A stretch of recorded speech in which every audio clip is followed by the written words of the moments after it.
This old woman accidentally picks up contraband dropped by someone else, but she does not choose to report it to the police. Instead, she delivers the package straight to the mafia boss, expressing that she wants to apply to join the gang and hit the streets to sell goods and expand the market for them. Faced with the completely stunned mafia boss, the grandma explains that the police keep their eyes on those with criminal records, while her own background is cleaner than a blank sheet of paper. More importantly, absolutely no one would ever suspect a slow-moving old lady. To test her ability, the gang leader hands her 3 pounds of goods. Receiving the goods, the grandma returns home and purposefully changes her outfit. Then she comes out to the streets, asking everyone she meets if they need to buy some good stuff. At first, the passers-by think she is an undercover agent sent by the police, until a man purchases the real thing from her hands. Only then do the doubts of others vanish. Before long, she sells out every bit of the goods in her hands. When she returns to the boss with the cash, everyone in the entire gang is completely shocked. The boss rewards her with a handsome payout on the spot, and then hands her even more goods. Soon, she becomes the biggest supplier in this territory.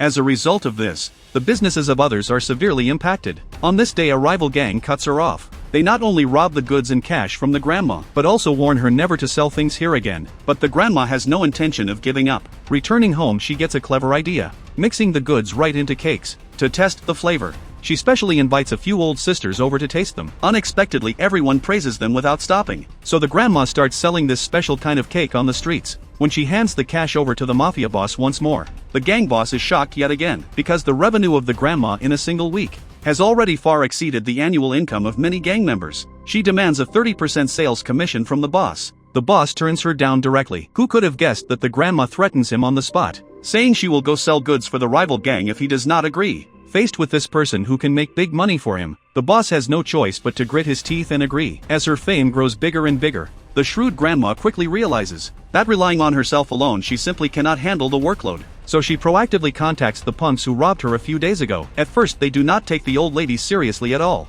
But after tasting this pastry, they also realize the massive business opportunity, so they decisively join the team of the grandma. Soon, the business of the grandma expands larger and larger. Many people line up at her house every day to purchase. Just like this, relying on her extraordinary courage and disguise, this 100-year-old grandma earns a massive fortune in her later years.